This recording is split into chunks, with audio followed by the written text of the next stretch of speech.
This week, we're picking up in verse 2 of 2 Peter chapter 2. Now, in the first 3 verses we looked at last week, Peter assures the hurting people of this church that God will judge the false teachers that are just devastating them. Just remember our whole context here. The church is already suffering persecution. Peter, within a few years of this, he knows he's going to die.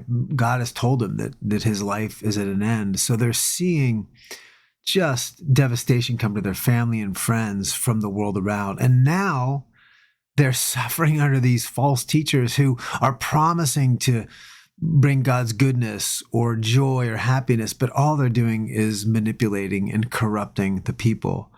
So Peter's point here in emphasizing that this judgment is going to come to them is really twofold. First, God is a God who judges wickedness. He's a holy God who cannot and will not abide the evil that men do.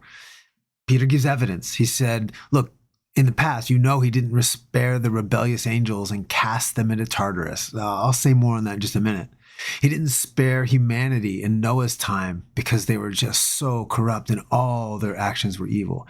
He didn't spare the wicked men and women of Sodom and Gomorrah. And he won't spare the false teachers who are deceiving the church in his time.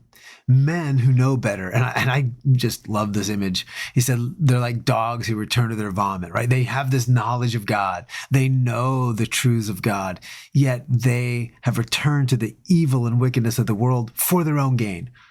Or the women who also know better, who have come to know holiness and righteousness in God, but like a sow, they bathe again in the filth and unrighteousness and sin of the culture.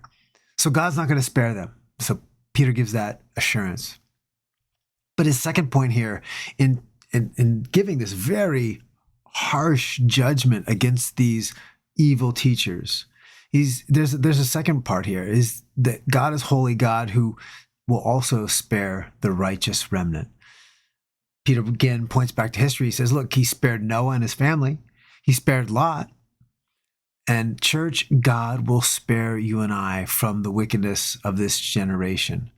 I mean, I look through social media and I'm talking about Christian people who are so driven by sensuality, who are so driven by greed, not just for money, but maybe greed for political power.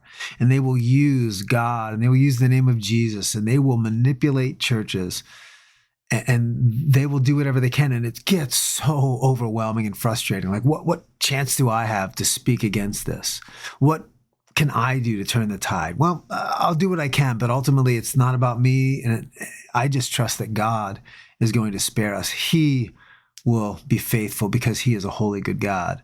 So this week, that leaves me with 2 things, really, that I want to leave us with. The first is a word of warning. Our battle is real. This passage affirms, whether we know who these angels are, and we can talk about demons and angels and all that kind of craziness, look it up, that's fine. But there are real spiritual forces who want to destroy us. And they are working today through these false teachers, through false leaders in our government, through friends and family who have just given in to their own greed and desire and sensuality. Those evil forces are working to derail us.